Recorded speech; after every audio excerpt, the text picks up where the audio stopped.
Bueno, ¿me escuchan? Sí, se escucha. Bueno, Sí, doctor. bueno, voy a ir buscando para compartirles la pantalla.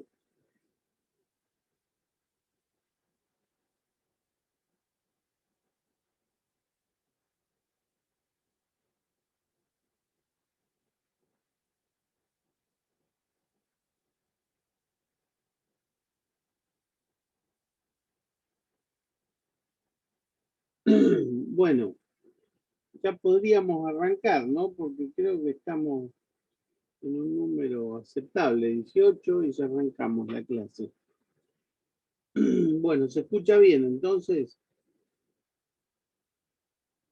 No, voy a entender. Eso sí, está bien. Sí. Bueno, les cuento de qué voy a hablar hoy, de dos cuestiones. Una primera cuestión que la van a encontrar al final de la bolilla 8, que es el tema del valor desarrollo humano. Está muy vinculado a los derechos económicos y sociales, pero tiene una particularidad, por eso hace que el tema se trate independiente. Y después les voy a hablar justamente del derecho a la familia y a la casa habitación, que es un derecho muy interesante y sobre el cual hay un fallo muy bueno de hace unos años de la Ciudad Autónoma de Buenos Aires, donde había una señora que vivía con su hija, que tenía una grave discapacidad, y bueno, vamos a ver después cómo se resolvió el tema, porque sobre eso va a ser nuestro segundo y último práctico de esta parte, que vamos a trabajar. Un fallo muy bueno que tiene dos votos, uno de Petracchi y otro de Carmen Aiztibay. Lamentablemente los dos que eran miembros de la Corte Suprema han fallecido, pero dejaron su testimonio, con eso que es fabuloso. Así que bueno, en principio vamos a empezar hablando un poquitito de cómo el valor desarrollo humano es importante para hacer que la democracia tenga sustento, que tenga apoyo. Yo estoy trabajando con los chicos de teoría constitucional, con quienes estamos conversando un poquito, les doy un práctico sobre ese tema, acerca de si funcionó o no funcionó la reforma, sobre todo en la parte de los poderes de Estado, con el avance que ha tenido el Ejecutivo, el retroceso del Congreso, y les di un trabajo donde, bueno, hay un análisis y que ellos opinan de ese análisis, y más de uno me ha puesto que, bueno, sí, es cierto, la sala de máquinas no funciona bien, el Ejecutivo se ha implementado, pero tuvimos una gran ganancia cuando incorporamos el 75 inciso 22, dándole jerarquía constitucional a los instrumentos de derechos humanos, abriendo las posibilidades de juzgamiento del país ante las sedes internacionales si las cosas no se hacen bien, y aparte incorporando algunas reglas justamente con fundamento en la idea de desarrollo humano y la integración de los grupos más vulnerables. No es una casualidad que haya un artículo 75, inciso 23, que le impone al Congreso justamente desarrollar acciones positivas para ayudar a esos sectores que hoy tienen una gran vulnerabilidad, como son las mujeres, los niños, los ancianos y las personas con discapacidad. Y después la norma esta de la cual vamos a hablar ahora, del valor de desarrollo humano, que lo vemos en materia de ambiente, pero también en materia de cultura. Entonces, me parece importante justamente cómo el valor de desarrollo humano tiene importancia en el contexto de la democracia que llamamos sustentable.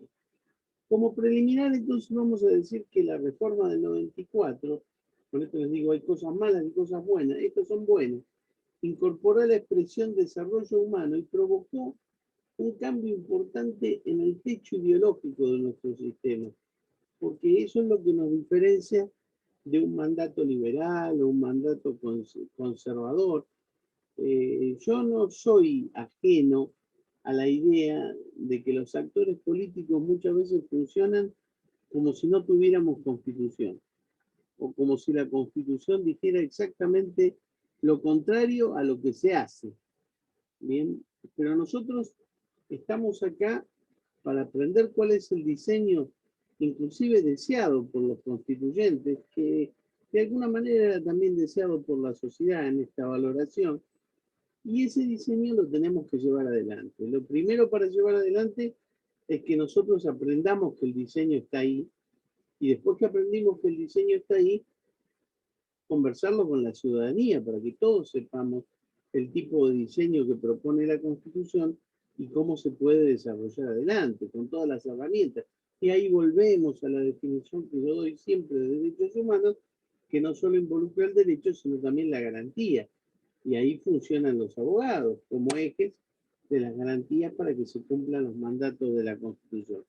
Entonces, claro, cuando se habla de techo ideológico, generalmente es una manifestación que la usan sobre todo los naturalistas.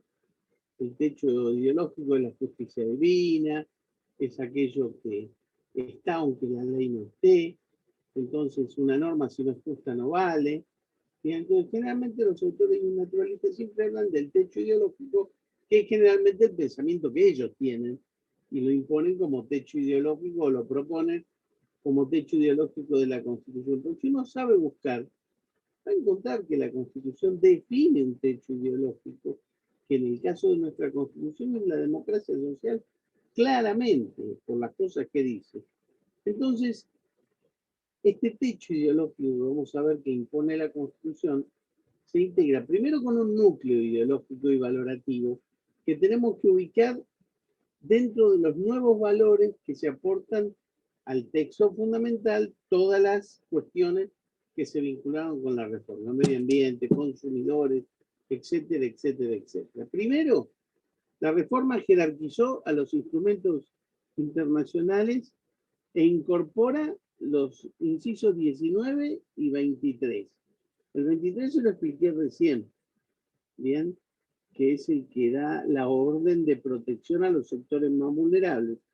Pero el 19 trata de buscar una igualdad objetivada. Fíjense que el artículo 16 era, en tiempos de Alberti y de la Constitución clásica, la única referencia a la igualdad.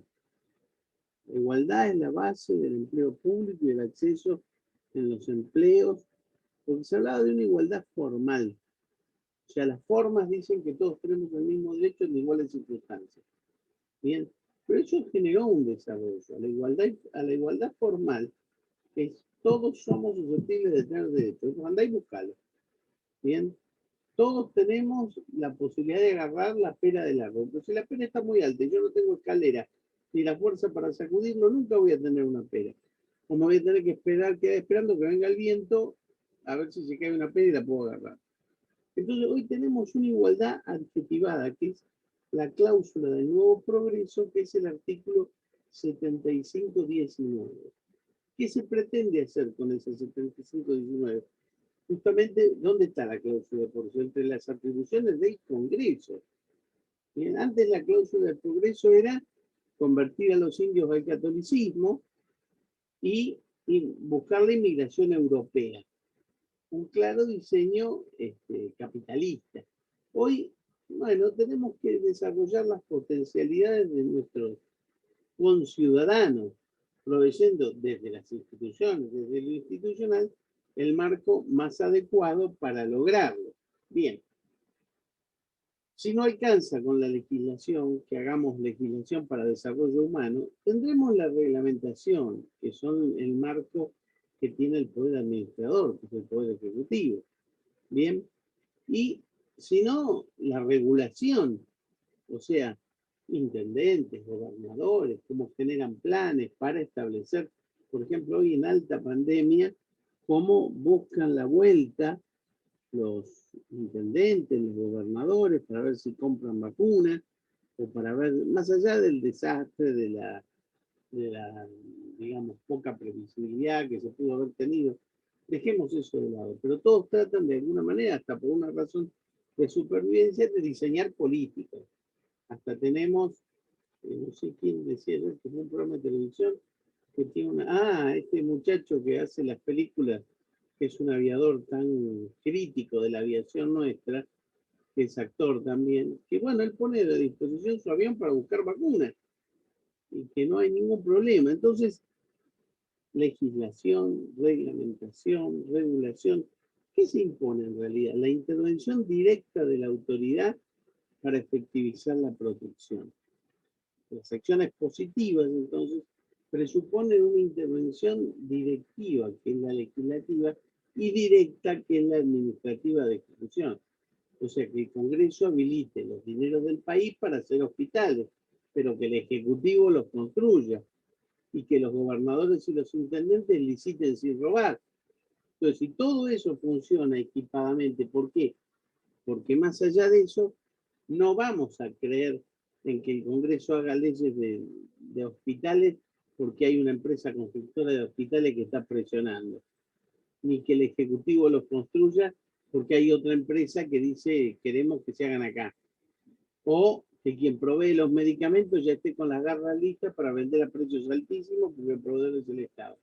O sea, una acción socialdemócrata requiere sí o sí efectivísimos controles ciudadanos y controles políticos y controles técnicos. No se puede, el Estado no puede hacer grandes proyecciones en obra pública, en administración, en reglamentación, en legislación, si no está debidamente controlado. Pero muchos de los fracasos es generar la alta planificación para que todos roben un poco. Y ahí se destruye todo el idea. Bien, se procura entonces que los poderes constituidos, los tres poderes, inclusive los que no son poderes, intervengan por la vía directiva dictando leyes o dictando medidas de promoción, o por vía directa, por medidas concretas de acción de gobierno. Cuando un intendente decida movilizar, en qué momento abre o cierra las actividades para viabilizar el trabajo en su ciudad, la educación en su ciudad, por el cuidado de sus habitantes para que no se les mueran en el intento. O sea, como decían los franceses del 62, 63, 64, hasta el 68, la imaginación al poder, ¿bien? Y no el poder al gobierno, que es otra historia. Entonces, los derechos, decía Germán Vidal Campos, se promueven cuando se adoptan las medidas para hacerlos accesibles y disponibles a favor de todos. Esto se empezó a notar con los derechos económicos, sociales y culturales. Si nosotros no hacemos fuerte la idea del desarrollo humano, no podemos tomar las medidas para que estos derechos que pusieron a cielo abierto la desgracia, que a veces es imposible hacerlos efectivos, porque los derechos económicos, sociales y culturales llegaron a la democracia como cuando llega el hermano menor para descubrir que el hermano mayor era un protegido favorito y a él no le dieron nada. Desnudó la situación. ¿Ven? A mí nada. ¿Se acuerdan? Yo no me voy a olvidar nunca cuando yo era bastante bueno en primer año de secundario y en segundo año me saqué un 3 en lengua en un examen.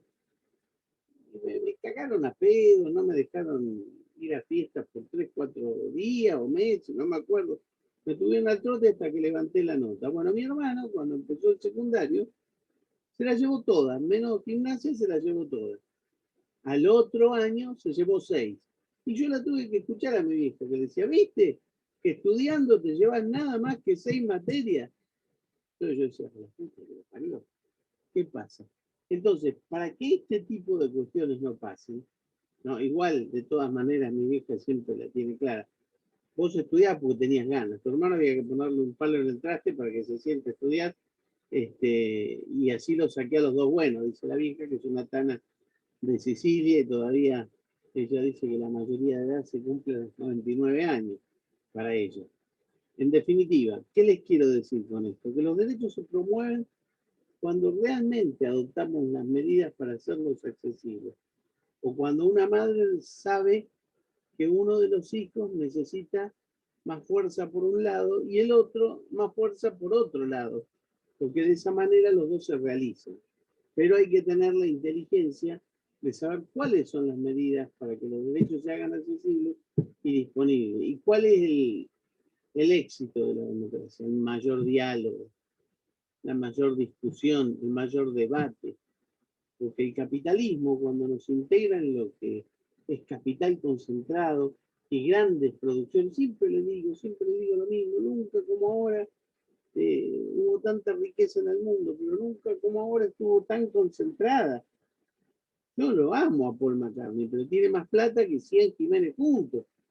Entonces digo, hay gente que tiene tanto, hay gente que tiene tan poco. Entonces, en definitiva, adoptar las medidas para hacer los derechos accesibles, no quitar a los que más tienen, sino generar las posibilidades para que todos crezcan más o menos en una misma línea. Si hay uno que destaca, está muy bien, pero no puede ser que haya uno que destaque y miles que lo único que van a ver son zapatillas rojas. Bien, entonces, esto exige una base real igualitaria. Es una mentira que con este nivel educativo todos vamos a tener las mismas posibilidades y la misma igualdad. Decía Cecilia Argumento, que es una gran socióloga, jurista y educadora, ¿no? Que la Argentina de Sarmiento descubrió que no había alfabetización. Fue en Estados Unidos, se enamoró de las maestras que daban clase como las gallinas pollitos, que tenían su grupo de nenes y nenas que estaban asombrados por lo que sabía la maestra, que era lo que estaba en el librito y un poco más, y así se educaban a los pequeños grupos. Cuando el Sarmiento viene al país, descubre que había un 82% de analfabetismo. Y dice, vamos a tener que hacer escuelas. Y él creo que inauguró más de 2 escuelas por día en sus 4 años de gobierno. Claro, no había nada y él hizo una base. Entonces, la educación escolarizada a partir de maestras que enseñaban a grupos de alumnos cambió la historia en Argentina. Argentina empezó a exportar cultura a toda América Latina. Claro que el régimen liberal, el tema de que había padres que venían de Italia y los hijos que transformaban en profesionales, mi hijo el doctor, y la movilidad que hacía que la segunda generación siempre era mejor que la primera.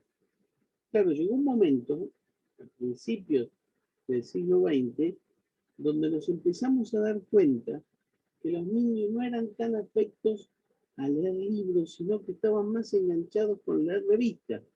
Revistas de historieta, el Pato Russell, de las revistas mexicanas de Superman. Ellos querían la historieta, con el dibujo, qué sé yo. Entonces, una Argentina con clase media fuerte, con personas que eran premios Nobel para el país, por mentes preclaras dijeron, acá está la cuestión. A los chicos hay que meterles la educación desde la historieta. ¿Qué nació? Villiquen y nació Antiojito. 2 publicaciones que yo llegué a comprar las 2, porque mi viejo me compraba las 2, aunque al final, pobre viejo, no se podía comprar el tabaco para la pipa, pero él me compraba Villiquen y Antiojito. Y yo desesperado a ver qué traía el Antiojito de esa semana. Y esta semana viene la regla, la escuadra y el transportador. Yo tengo la regla, la escuadra y el transportador. Habituaban a los pibes a buscar elementos de estudio y vamos a contar la historia de cómo San Martín cruzó los Andes, de un cuadradito que decía, ¿sabés que una parte lo tuvo que hacer el lomo de burro porque estaba hecho bolsa de la espalda y tenía problemas respiratorios? Ah, mira vos, y eso en el libro por ahí uno lo buscaba después, pero entonces con la revista se educó toda América Latina. Ustedes si van a cualquier país latinoamericano y encuentran gente de 60 y como yo, 61 ya, o de 70 y 80, todos les van a decir, yo leí Antiojito y leí Villiquen, y la historieta de Pelopincho y Cachirula, y Super Hijitos, y todo eso porque tenía un marco de cultura. Pero después tuvimos la Noche Negra, señores. A partir del 30 y hasta el 83, 50 años de golpe de Estado, donde los militares lo único que sabían era tomar el poder y destruir la sociedad. En este contexto, el mundo siguió avanzando. Y en México descubrieron, antes que venían los nazis, esto es un paso antes, que la nueva escolaridad requería de lo audiovisual. De los pibes ya con la historieta no. Y eso tendríamos que haberlo descubierto nosotros en Argentina. Pero claro, con 50 años de militares, lo único que podíamos descubrir era el odio, el miedo, la violencia, el atraso. ¿Qué sucedió? A partir de allí en México, ¿qué inventan? Algunos de ustedes lo tienen que conocer. Plaza Sésamo. Beto y Enrique, que quiere la galleta y que te enseña 2 por 8, 5 más 1, la clase de lengua y la clase de geografía por televisión. porque descubrieron que todos no tendrían nada, pero cada casa tenía una televisión. Entonces había que educar por televisión. Y nosotros compramos 3 latas de Plaza Sésamo, después no compramos mucho. Y nos fuimos quedando.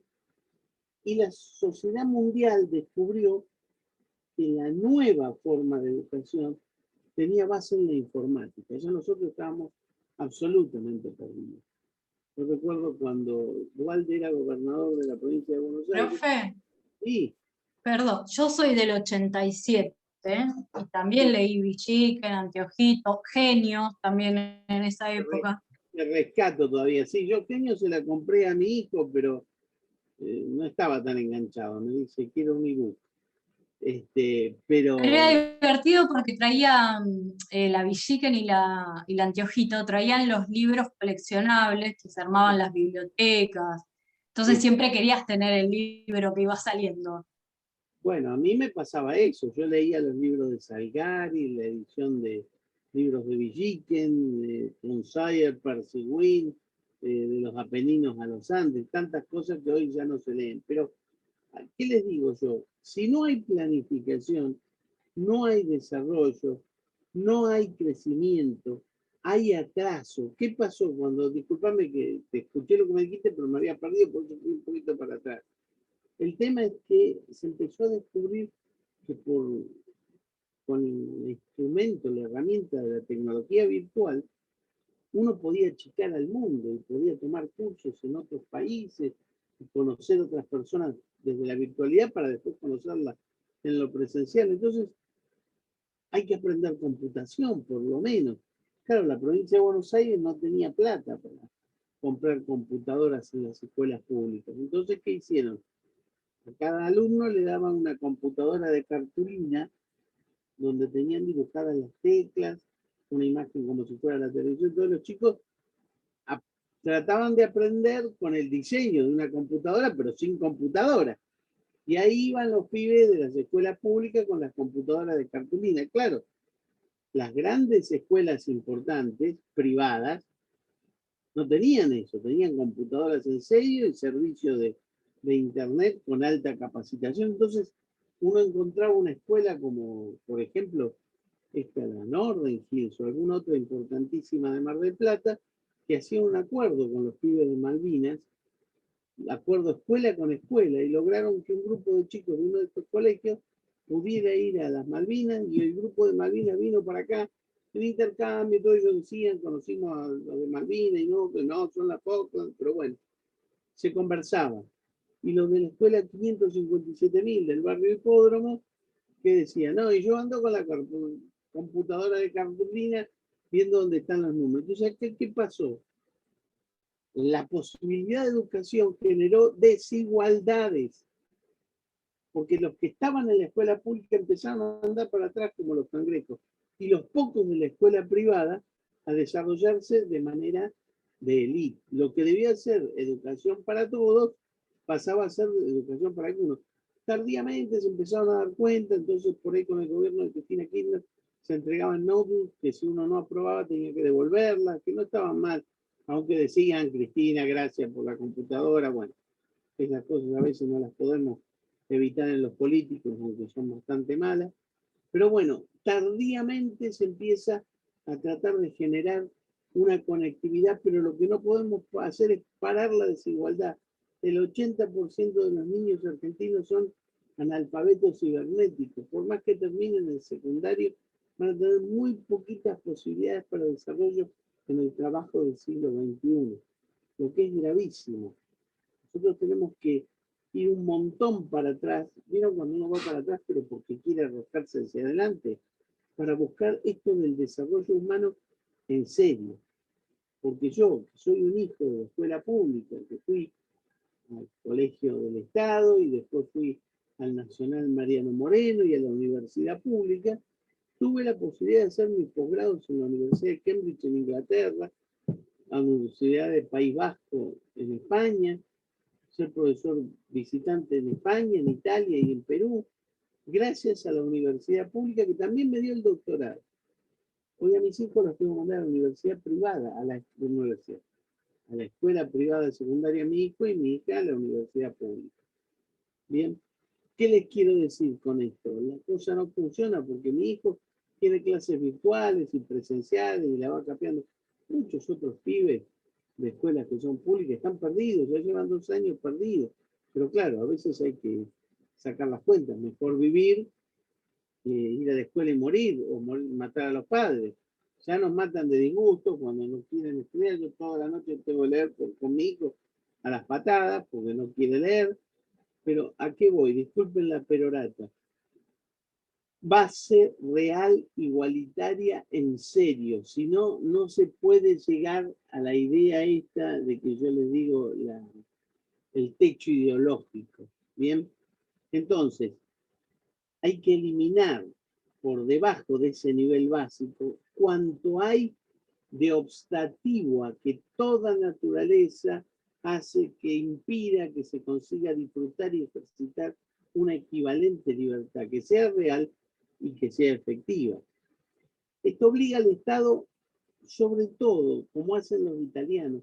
Ellos tienen un artículo 2 que dice: el Estado italiano remueve todos los obstáculos que obstan a la igualdad en serio, que es la igualdad real.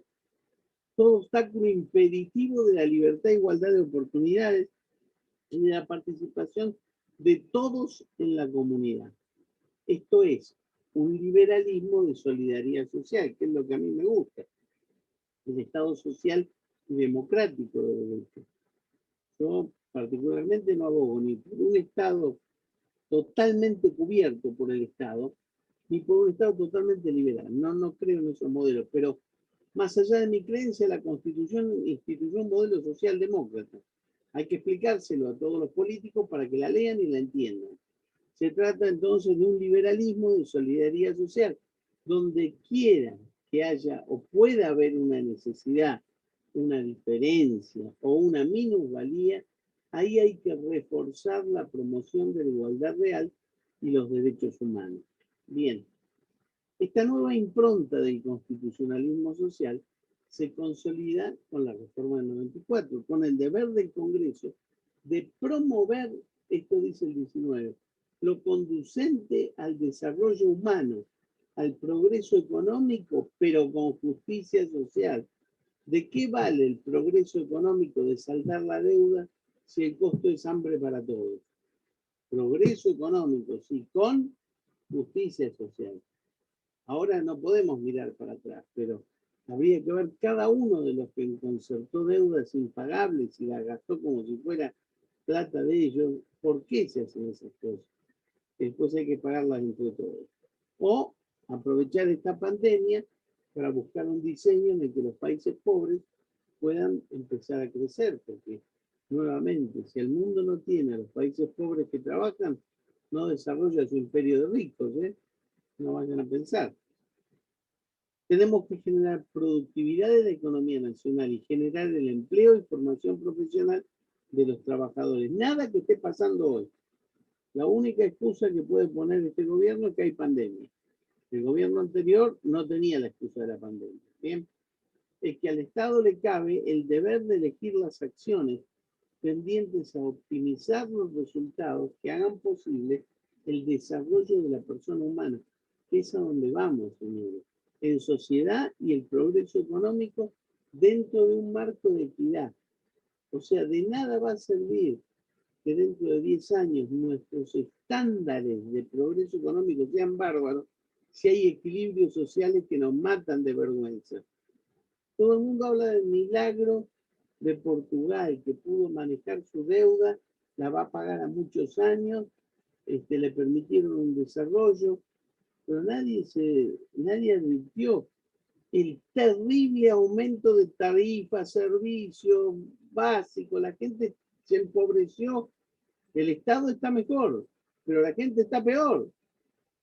Entonces, ¿qué es lo que uno busca? ¿Bien? A ver.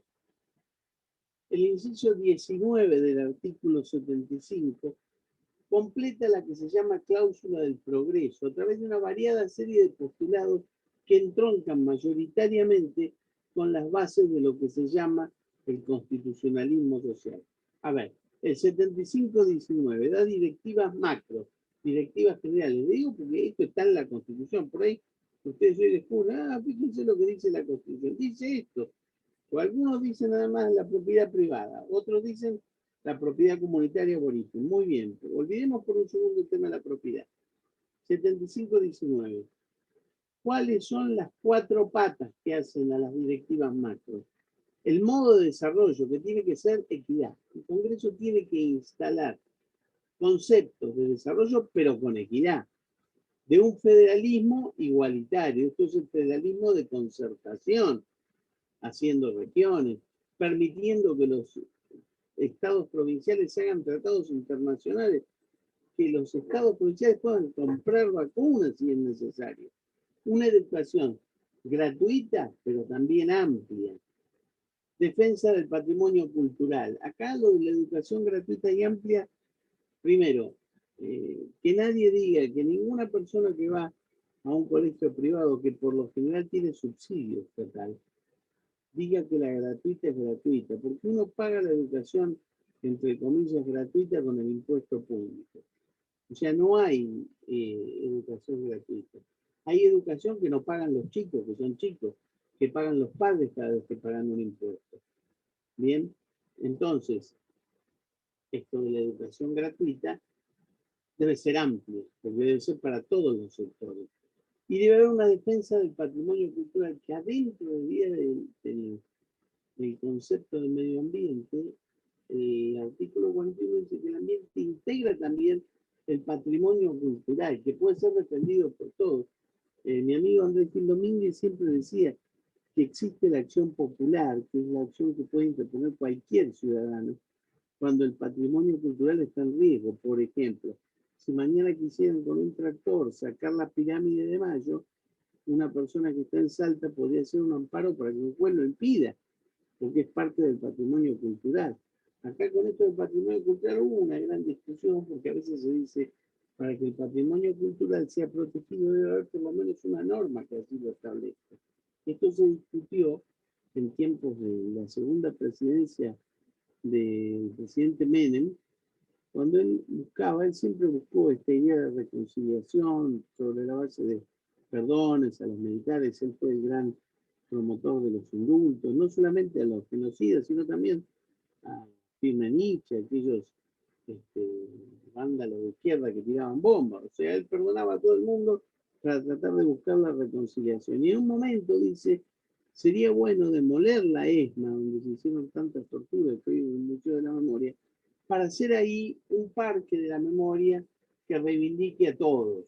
Imagínense que las organizaciones de derechos humanos pusieron el grito en el cielo, pues, ¿cómo van a demoler la ESMA? A veces el patrimonio cultural nos enfrenta con algo que fue muy feo, pero que fue una vivencia cultural de la sociedad. Por eso esos lugares se mantienen para mantener viva la memoria, como otros lugares hermosos se mantienen también por algunas otras razones históricas, no sé, el Cabildo de Buenos Aires.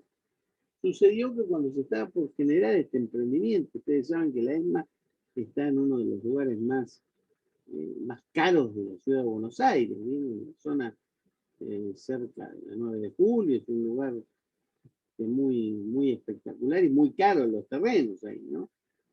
Cuando se estaba por empezar el trabajo, se interpuso una acción de amparo para pedir a los jueces que paren la demolición de la ESMA porque eso era patrimonio cultural. Y desde la primera instancia hasta la Corte dijeron lo mismo. No puede hablarse de un patrimonio cultural cuando el Congreso no sacó una ley que lo declare como patrimonio cultural. Pese a que las organizaciones de derechos humanos decían, hay algunos lugares que son tan emblemáticos que no requieren que el patrimonio los declare patrimonio, que el Congreso los declare patrimonio cultural, porque ya lo son. Decía, la ESMA es uno de esos lugares. Bien, no hace falta, o el Cabildo, aunque el Cabildo tiene una declaración.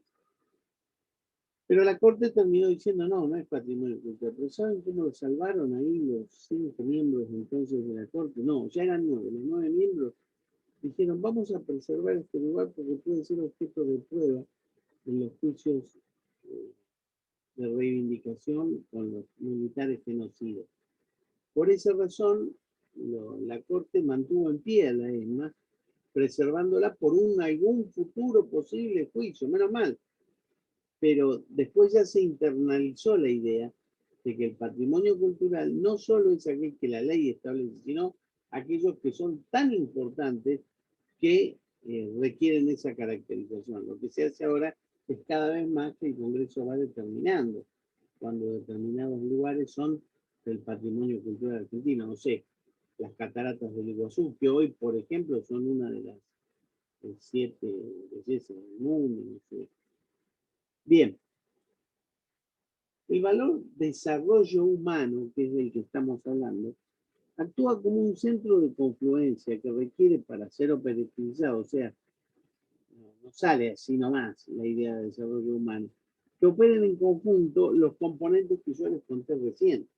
O sea, desarrollo humano lo que importa conceptualmente es una idea de evolución progresiva para poner un techo de las condiciones de vida que se va elevando y que finalmente se tiene que concretar en una tendencia que es creciente para satisfacer las necesidades que hacen a la igualdad y a la existencia de la persona humana, sin olvidar la idea de calidad de vida.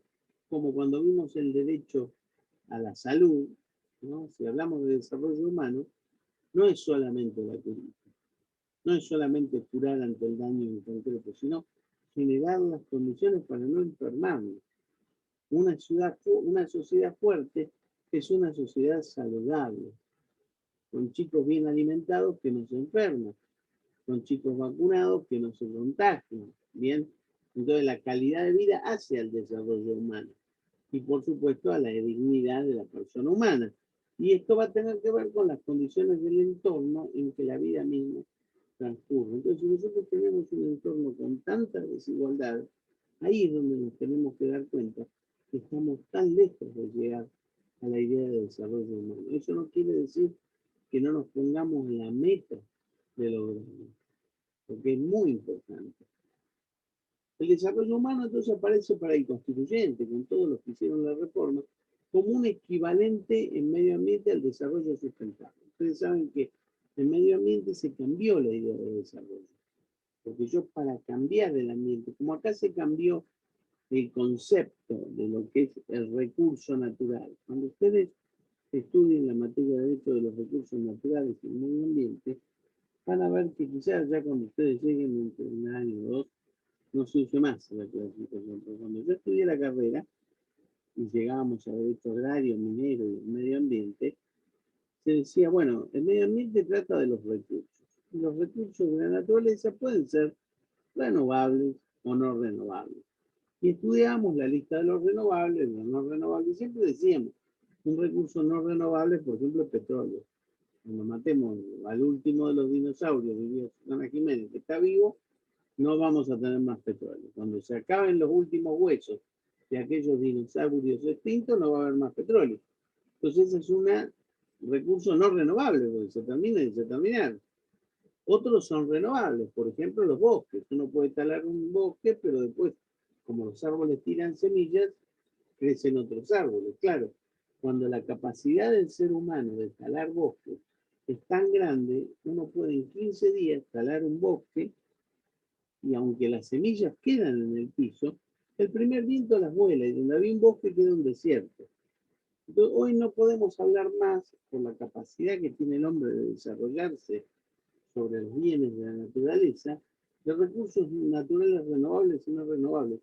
Todos los recursos naturales son no renovables. Y si seguimos sin entender esa idea, el siglo este que ya empezó va a finalizar donde va a haber proliferación de desiertos, que cada vez hay menos bosques, más desiertos, menos recursos, más riqueza, y después vamos a estar llenos de plata, pero vamos a tener un arbolito para poder tomar sombra, o un poco de mar sin contaminar, vamos a tener muchas de esas islas llenas de plástico que se van conformando por las porquerías que tiramos. En fin, el desarrollo humano aparece para el constituyente como un equivalente al desarrollo sustentable, porque en materia ambiental, fíjense qué importante, ustedes saben que el derecho constitucional tiene siempre una premisa, que es la de imponer reglas muy chiquitas pero básicas que después el legislador común desarrolla cuando hace los códigos.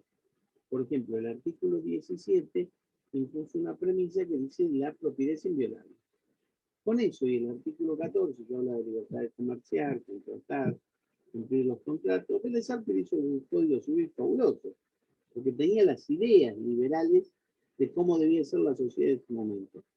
Cuando se hace el 41, se dice el daño ambiental generará que la obligación de recomponer según así lo establezca la ley. Y se generará prioritariamente la obligación de recomponer según así lo establezca la ley. Hizo pelota toda la teoría de derecho de daño. ¿Por qué?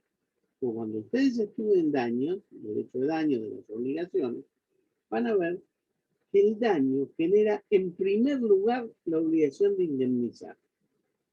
Yo te choco, lo pruebo, pagame la indemnización para que yo arregle el auto. Re fácil. Yo te alquilé el departamento, vos no me pagaste, yo tengo el contrato, te echo. Si puedo, hoy hay un montón de cuestiones que nos complican, pero ¿qué genera el daño? Obligación de indemnizar. Después vienen otras, pero la primera, todo buen abogado sabe que después del daño, sin daño, no hay daño ni perjuicio. Y allí vamos. Bien, en medio ambiente, el daño ambiental no genera la obligación de indemnizar en primer lugar. Prioritariamente genera la obligación de recomponer, porque el constituyente sabe que el daño es irreversible acá. Pero lo primero que hay que hacer es tratar que el daño no se produzca. Si se produce, tratar de llegar al status quo antes. A veces se puede, a veces no se puede. Cuando hay un derrame, inmediatamente tomar.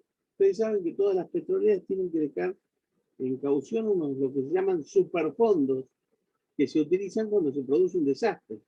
Se rompe un petrolero, vienen con los superfondos para tratar de canalizar la plata, sacar el petróleo, van a morir un montón de especies de las que menos se pueden. Bien, entonces, el constituyente ya le impuso al poder constituido que el daño ambiental tiene otro régimen. Y además se dijo, ya usar la propiedad no es como antes.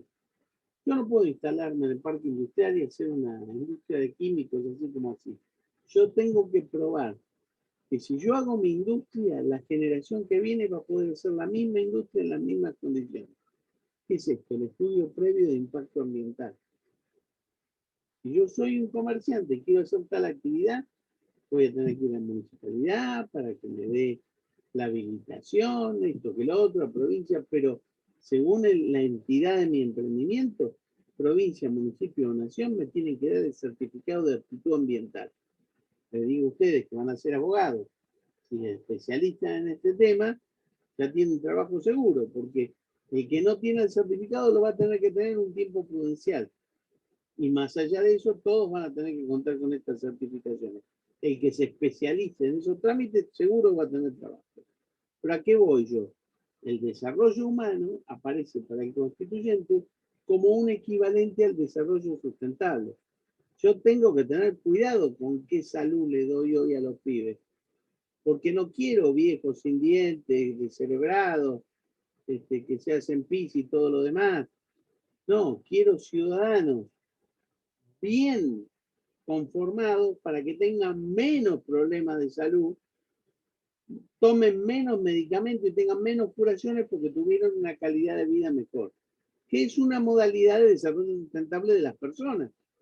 Bien, yo quiero buenas escuelas porque quiero chicos inteligentes que puedan desarrollar una actividad y crezcan haciendo crecer al país. Bien, porque si yo les doy la educación que estoy dando ahora, voy a tener millones de cartoneros, pesqueros y taxistas. Y lamentablemente el mundo que viene no se va a nutrir de cartoneros, pesqueros y taxistas. El artículo 41 de la Constitución surge con vehemencia el concepto de desarrollo en el que confluyen las variables ambiental, económica, social y cultural. Una temática del ambiente transversal que considera en forma conjunta la protección del ambiente vinculada al desarrollo de la comunidad. Por eso las acciones ambientales pueden ser ejercidas no solo por el damnificado directo, sino por el afectado. Ustedes viven, la mayoría me imagino, en Mar del Plata. saben que está la planta de tratamiento de residuos. Si esa planta tirara el emisario submarino, no a 2000 metros, sino a 100 metros, lo que haría es tirar la porquería para que vuelva a la costa, infectando toda la zona costera. Frente a ello, ¿quién se puede quejar? ¿Los que viven por el barrio de Constitución y van a esa playa? No, también los que viven en el puerto, porque el daño ambiental es transfronterizo y el día de mañana va a afectar a todas las playas de Mar del Plata. Entonces, una acción de cese del daño ambiental la puede instalar cualquiera que sea de la ciudad para un daño al ambiente o un daño al ambiente de otras características. Ustedes saben que durante más de 20 años, los chicos, bueno, yo vivía en Parque Luro, así que iba a la playa, a Constitución y esa zona todos los días, todas las tardes, que no tuviera que hacer otra cosa. Y allá en Parque Luro, en la zona de Constitución, las playas tenían anémonas, estrellas de mar, unos cangrejos colorados así de grandes, que yo les llevaba 4 o 5 a mi abuela y me hacía una sopa que agarrate. El tema es que hoy uno va a la misma zona y no les voy a contar lo que encuentro, ¿no? Porque a la cloaca máxima se le sumaron muchas cloacas clandestinas que liberan eso. Pero lo interesante es que durante los últimos 15 años, todos los chicos de la zona de Parque Luro, Constitución, tenían otitis. Eso es por las infecciones que derivan de un mal tratamiento de las aguas en la zona de... Ahora no, porque como ahora en efecto se hizo bien el emisario que va realmente a 2 kilómetros y trata solamente determinados cauces de residuos, hoy las playas de Parque Luro han vuelto a ser playas buenas. Esto lo constaté y realmente uno lo ve en el color de las aguas también. Bien, bueno, temática transversal del ambiente. La preservación del ambiente cobra posibilidad cierta cuando es acoplada al concepto de desarrollo. Porque si no tenemos Greenpeace, y nosotros queremos una sociedad que se desarrolle, no una estructura de fascismo ambiental que queremos que viva el delfín aunque nos muramos todos. Bien, al incorporar la tutela ambiental al concepto de desarrollo, ambos términos se reelaboran y el límite del desarrollo será la afectación del ambiente. Entonces, corregir errores, cambiar actividades, y bueno, no le dije la última, ajustar los procederes. Cada actividad o acción que se emprenda tiene que ser efectuada teniendo en cuenta que no produzca determinado tipo de consecuencias nocivas o para el medio ambiente o para la propia salud y cultura ciudadana. Estas consecuencias no se limitan a nuestra realidad actual porque también deben considerar a los futuros habitantes del planeta. Bien, la introducción entonces del concepto de desarrollo humano en la Constitución implica un claro pronunciamiento del constituyente en lo que hace a los parámetros que tienen que ser tenidos en cuenta a la hora de tomar decisiones de gobierno. Esto porque acá está en juego condiciones para la vida humana, en lo que hace a la dignidad, a la calidad y a la igualdad. La pregunta es, ¿cómo se puede concretar esto del desarrollo humano si el marco político-económico le es adverso a estas indicaciones? O sea, nosotros queremos desarrollarnos, pero hay pandemia, queremos desarrollarnos, pero nos dicen que primero tenemos que manejar el aspecto económico. Esto a veces nos parece, yo pongo acá una suerte de esquizofrenia, que plantea que el poder constituyente en relación con los poderes constituyentes están locos, porque la Constitución dice una cosa y el Congreso va para otro lado, totalmente opuesto al modo de desarrollo con justicia social que contempla actualmente la Constitución. Entonces, esto me parece, ¿no?, que de alguna manera, espero que voy a buscar lo que viene ahora. Me parece que de esta manera entonces podemos incorporar la idea de desarrollo humano. Yo les voy a dejar ese PowerPoint para que ustedes lo completen y después sí vamos a ver el tema de los valores de la cultura, que es otra cosa que también está en el programa que se los voy a dar aparte. En lo que nos queda de la clase vamos a hablar del tema del derecho a la vivienda, cómo está en la Constitución, cómo está en los instrumentos de derechos humanos, que tienen un rango constitucional, cuáles son las obligaciones del Estado y qué dice el Comité de Derechos Económicos y Sociales, que ustedes algo vieron cuando vimos el otro caso que estuvieron trabajando, bueno, en el práctico y donde de alguna manera... ¡Oh! Sí, ¿qué pasó? ¿Quién dijo? ¡Oh! Así. Mara Rodríguez, ¿o escuchaste? Buah. Escuché, Parece escuché. que hicieron un gol, ¿eh? Sí, sí. ¿Pero gol de quién? No sé ni quién juega. Porque River ya jugó ayer y ya está. Me parece que de Boca.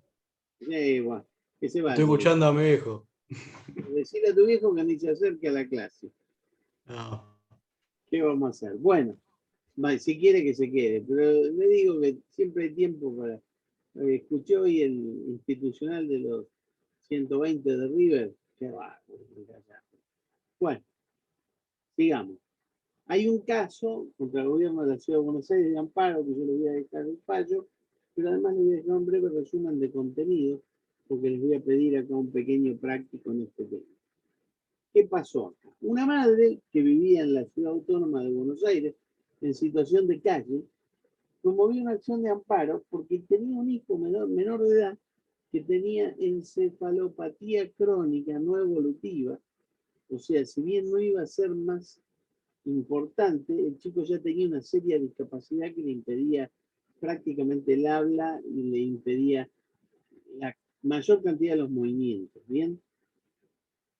La ciudad no la incluía en los programas, porque hay que reconocer que la ciudad tiene lugares para dormir cuando hace frío, refugios, tiene lugares para comer, hay un esquema armado, pero no tiene ámbito para familias con un chico con semejante discapacidad para que puedan continuar su vida. Sí tienen ámbitos de reclusión para esos pibes, pero la madre no quería estar dentro de su hijo. Entonces, en sus programas en materia de vivienda no estaban considerados este tipo de familias con esta persona con discapacidad, ni le daba alternativas para solucionar la situación de calle donde vivía, con lo que entendían que se violaban los derechos a la salud, a la vivienda y a la dignidad. Por eso lo que pedían era una solución que les permita acceder a una vivienda en condiciones dignas de habitabilidad y preservándose la integridad familiar.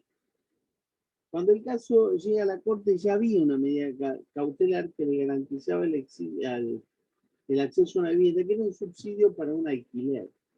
Pero el lugar donde alquilaban, la cocina no era accesible, el pibe estaba muy difícilmente involucrado con el lugar y la madre tampoco tenía techo, punto, ¿bien? Con ese subsidio. La jueza de primera instancia hizo lugar a la acción de amparo, pero la Cámara del Fuero confirmó la sentencia y agrega que ante la vulnerabilidad, no solo del nene, de la madre y hermano, le garantizaba un subsidio que le permita abonar en forma íntegra un alojamiento en condiciones dignas de habitabilidad hasta tanto cese su estado de necesidad. Claro, el Superior Tribunal de Justicia de la ciudad revocó la sentencia y manda hacer un nuevo fallo y da ciertos criterios que establecen la sentencia. La Corte dice, la ciudad tiene programas, tienen que dictarse una nueva sentencia que no le dé un alquiler, sino que se lo ponga dentro de alguno de los programas que tiene la ciudad de Buenos Aires. ¿Cómo fundamentó la ciudad de Buenos Aires, la Corte, su sentencia? Primero, para determinar las obligaciones de la ciudad en materia de vivienda, hay que interpretar primero la Constitución Nacional, que ya habla del Congreso que debe garantizar la vivienda digna, dicen de los trabajadores. Después la Constitución de la ciudad, que es muy completa, y habla de la garantía de la vivienda, inclusive trata a las personas con discapacidad. Y después el Pacto Internacional de Derechos Económicos, Sociales y Culturales, que da un aporte al tema. Según este pacto internacional, los estados que son parte no están obligados a dar una vivienda a cualquier habitante del país que la necesita. El deber es fijar programas y condiciones de acceso a la vivienda dentro de sus posibilidades económicas, con obligación de progresividad, aunque asegurando solo la satisfacción de niveles mínimos y esenciales de este derecho. Es lo que yo le digo, a veces los pactos, los programas que se desarrollan, dicen, bueno, vamos a tratar de hacer planes de vivienda para los chicos, pero todo esto es una teoría y cuando llegamos a un chico con discapacidad no tenemos que darle. Y lo mandamos a una habitación de hotel que inclusive era un piso alto sin ascensor. Bien, y no entendemos que no es en la medida de lo posible, es en la medida de su presupuesto. Y cuando hablamos de la ciudad de Buenos Aires, tenemos que hablar de otro presupuesto. Está muy bien que lo tengan, pero tiene que usarlo en las áreas prioritarias. Con esto, porque uno al final puede decir, pero la ciudad tiene programas para subvenir situación económica y para dar habitabilidad, pero son programas básicos que a todos le dan un poquito y no se genera la solución de la cuestión. Bien, con esto la Corte de la Ciudad dijo que la obligación de la Ciudad de Buenos Aires es mínimamente la de dar abrigo a los que carecen de techo, con lo que habría cumplido con su deber en este caso porque le dio una red de albergues y paradores a quienes están en situación de calle. La ciudad con eso cumple su deber y con eso tienen lo básico, quienes lo necesitan. ¿Qué dijo la Corte de la Ciudad de Buenos Aires? Resuelve que en principio no son inconstitucionales los subsidios que había dispuesto la Ciudad de Buenos Aires, aunque no resguardan debidamente las prioridades, otorgando excesiva discrecionalidad a las autoridades que lo conceden. O sea, había muchos paradores para personas que eventualmente no tenían trabajo y muy pocos paradores para sectores muy vulnerables, como este caso, con lo que no se garantiza que los subsidios se los den a los más necesitados. Bien, con esta repartija lo que hacían la Ciudad de Buenos Aires es tener menos gente en la calle. Y después decían, es cierto, miren, no tenemos tanta gente en la calle, pero no se solucionan los problemas de gente con altas necesidades que generan altas vulnerabilidades. Desconforme con este fallo, la mamá interpone un extraordinario ante la Corte Suprema de Justicia de la Nación. Acá tenemos un voto mayoría, Lorenzetti, Cayton, Pike, Maqueda y Zaffaroni. Y 2 votos individuales increíbles de Petracchi y Argibay. La Corte lo primero que hizo es convocar una audiencia pública ante resolver. Muy bien, que la ciudad dé sus explicaciones, que la madre exponga su caso y que por supuesto se escuche al niño en la medida de las posibilidades. ¿Qué dijo el voto mayoritario? Así si resumimos más o menos la cosa. Hay que revocar la sentencia que dejó sin efecto la decisión de la Corte de Primera Instancia y la Cámara y ordenó a la demandada la provisión de un subsidio que permite al actor y al hijo discapacitado en situación de calle pagar en forma íntegra un alojamiento en condiciones dignas de habitabilidad hasta tanto haya nuevas circunstancias que digan que el Estado cesó y además el fallo decía ordenar al gobierno de la ciudad que intervenga con los asistentes sociales y salud con los que cuenta para asegurar que el niño disponga de la atención y cuidado que la discapacidad requiere y provea el asesoramiento y la orientación necesaria para la solución de las causas del problema habitacional en los términos de una resolución del Ministerio de Desarrollo Social. Lo que da por sentada la Corte es que acá había una situación de vulnerabilidad por la que transitaban la madre y el hijo discapacitado, sin trabajo, sin lugar donde alojarse y solo contenida su situación para esta cautelar. Entonces, la Corte analiza. Por un lado tenemos la Constitución Nacional, que da los beneficios de la seguridad social para todos. Por otro lado, la vivienda digna, los dos en el 14 bis. Y después la tutela reforzada para grupos vulnerables, que yo les conté, 75 inciso 23. En el plano internacional, el 75-22 nos da una batería de cuestiones, la Declaración Universal, el Pacto Internacional de los Derechos Económicos, Sociales y Culturales, la Declaración Americana de Derechos Humanos. Después vean, yo les marqué en cada uno el artículo que hace referencia a la vivienda. La Convención Internacional de los Derechos del Niño, que hay que entender acá. La Convención sobre los Derechos de las Personas con Discapacidad, todo con jerarquía constitucional. Y la Convención Americana para eliminar toda forma de discriminación para las personas con discapacidad. Bien. ¿Qué tiene la Ciudad Autónoma de Buenos Aires? ¿Qué normativa tiene? Primero su Constitución, en el artículo 31. La Ley de Políticas de Acceso a la Vivienda, el Instituto de Vivienda de la CABA, la protección integral de los derechos de las personas en situación de calle y riesgo de situación de calle.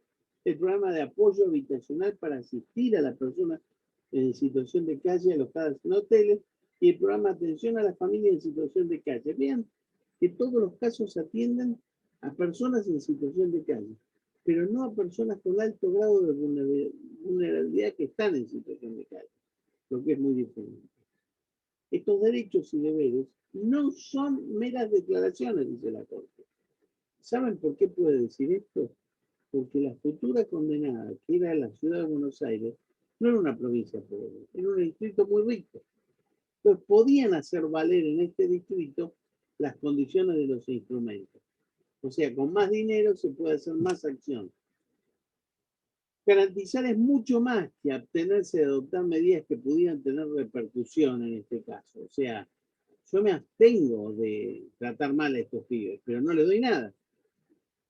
La operatividad de estos derechos es directa, o sea, los derechos que tienen los niños con alta dosis de vulnerabilidad por su discapacidad, siendo menores de edad, siendo que sus madres no tienen trabajo, son operativos, directos y derivan de obligaciones de hacer que le toca por ley al Congreso o al Ejecutivo que provoque la implementación. Estos derechos entonces consagran obligaciones de hacer en cabeza del Estado que están sujetas al control de constitucionalidad, porque los derechos deben ser desarrollados hasta el nivel máximo compatible con su igual distribución entre todos los sujetos. Esto es de la mayor importancia. Los derechos sociales, ¿cómo se consolidan? ¿En función de las posibilidades que tenga el Estado? No, en función de las capacidades reales que tengan cada Estado para subvenir esos derechos. No sé, me imagino que esto hubiera pasado en Trelew, capaz que la solución hubiera sido más leve, porque esa provincia tiene menos capacidades. Pero acá se dice que estos derechos se desarrollan hasta el nivel máximo compatible con las posibilidades, no, con las capacidades de distribuir en todos los sujetos que tiene ese ámbito, tutelando particularmente a los sectores excluidos. Y hay una garantía mínima de estos derechos fundamentales, que es la frontera de la discrecionalidad de los poderes públicos. Vos podés hacer el plan que quieras, pero este pibe, con este síndrome, con esta madre, no lo puedes dejar en un tercer piso de un hotel sin ascensor. Bien, hay una garantía mínima entonces, que es cuando se afecta gravemente la existencia misma de la persona. Los requisitos que se mencionaron recién se dan en este caso, ya que es difícil imaginar un estado más desesperante, un niño discapacitado con una madre en situación de calle. La discrecionalidad, que es la posibilidad de elegir entre una cosa y la otra, tiene que ser compatible con las necesidades mínimas de los sectores más desprotegidos.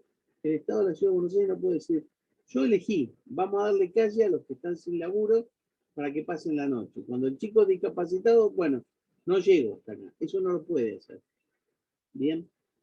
En la audiencia pública, la Secretaría de Desarrollo Social reconoció en forma expresa el compromiso normativo de la ciudad en esta materia, pero dice, no hay un programa específico de vivienda para las personas en situación de calle con esas características, salvo los que había mencionado, las dos leyes que había, y que el presupuesto es para estas otras cosas, es inelástico, no lo podemos cambiar de bolsillo.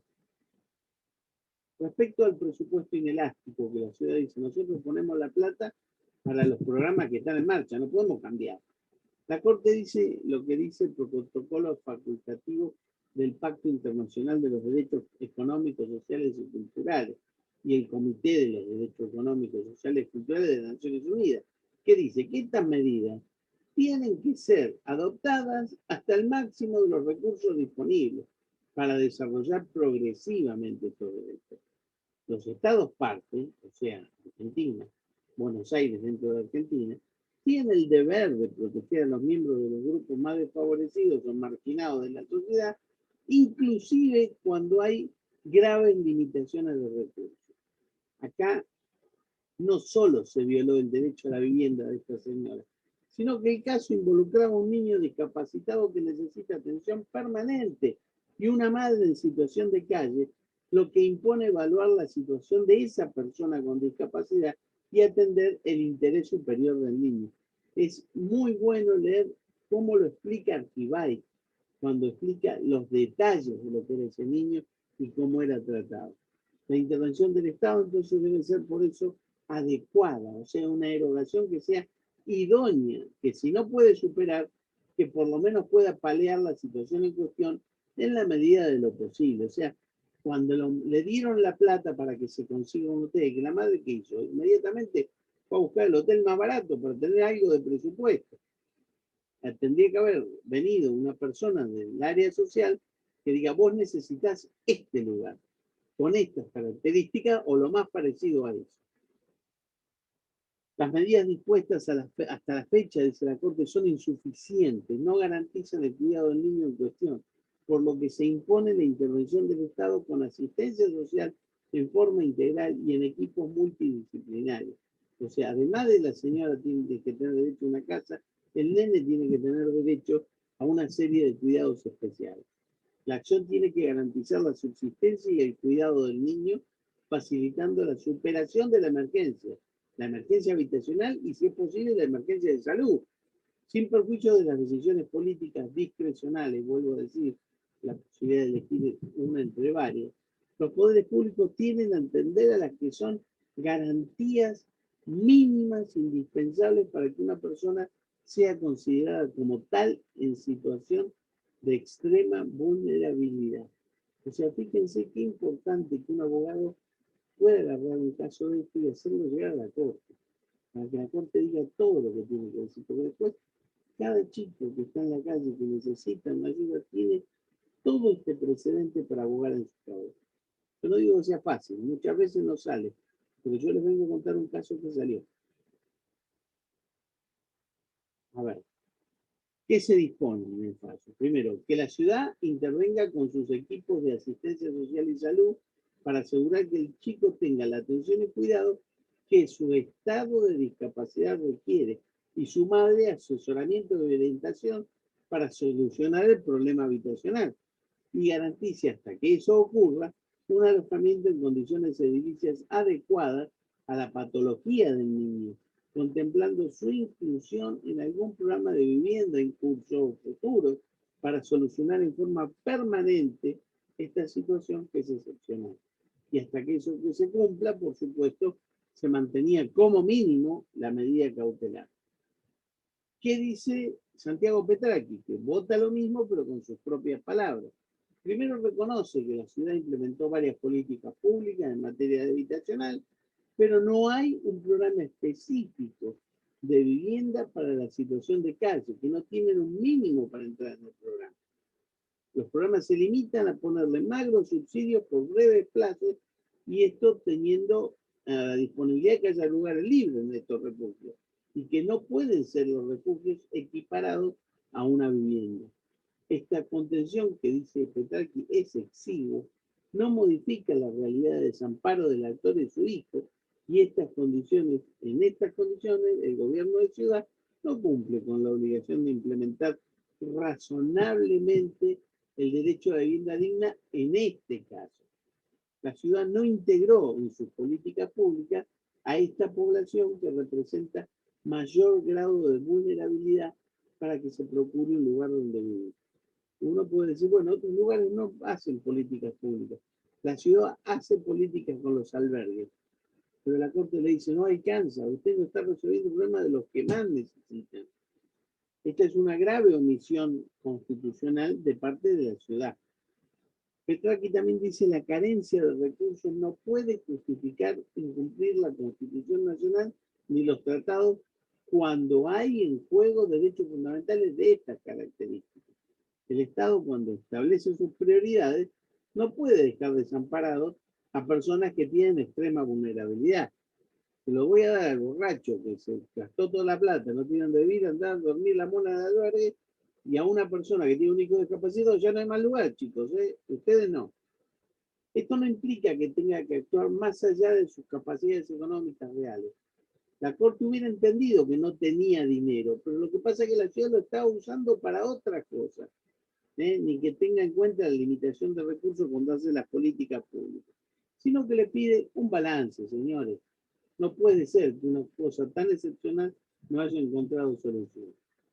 Por esto el Estado tiene que demostrar acá que hizo todo el esfuerzo para satisfacer sus deberes, lo que la Cava no había hecho ni mínimamente, y usó sus recursos de un modo que la Corte consideró, por lo menos el voto de Petracchi, irrazonable. ¿Y qué dice Carmen Arquival? El fallo anterior, refiriéndose a la Cámara, a la Corte de la Ciudad, perdón, desconoce el verdadero alcance, contenido y naturaleza operativa del derecho constitucional a la vivienda. Ellos creen que el derecho a vivienda se garantiza con un albergue, asignando un alcance restrictivo al principio de progresividad, ignorando la idea de umbral mínimo. Un chico con semejante discapacidad tiene que tener un umbral mínimo más alto que el que tiene el borracho que se quedó sin dinero. Este no es un caso más en el que se pide por el derecho a la vivienda digna, ya que los aspectos que lo rodean exigían una especial consideración. Claro que si cualquiera de nosotros, o de ustedes, me viene a ver a mí como fue, me dice, yo quiero la vivienda digna, y yo les voy a decir, miren, yo viajé a Estados Unidos y vi lo que gana un juez federal de Estados Unidos, que tiene casa con piscina, con cancha de tenis, 5 pisos, con un comedor espectacular. O sea, yo también quiero vivienda digna en función de mi trabajo. Hasta ahí no vamos, pero sí cuando la vivienda digna hace estándares que el Estado debe cumplir. El Estado tiene que ofrecer una primordial atención a la problemática de la discapacidad, dándole a estas personas una tutela más acentuada que los coloque en una posibilidad efectiva de ejercer sus derechos en condiciones de igualdad con los que no tienen discapacidad. No le puedes decir a este chico, toma 100 pesos, anda a comprarte lo que quieras. Este chico hay que darle una atención, la comida en la boca, mucho amor, hablarle a los ojos. Bien. Redistribuyendo sus partidas presupuestarias para el caso en que esto sea necesario. Bueno, ¿en qué estamos con esto? Ya vieron entonces el derecho a la vivienda en una situación crítica. Después lo van a sacar de los libros, de derecho a tener una vivienda, es programático, etc. Pero yo quería que lo vean en situación crítica. Quiero que lean ese fallo porque es un manual del derecho a la vivienda, pero del derecho a la vivienda integrado con el derecho integral a la familia y a la salud. Entonces me parece que es muy importante la lectura. Yo les voy a dejar entonces los dos PowerPoints, pero también les voy a dejar el fallo para que ustedes, y el detalle, para que vean cuáles son los puntos principales del fallo, para que puedan hacer el práctico que les dejo, no es para nada. Bueno, como siempre, podemos hacer unas preguntas.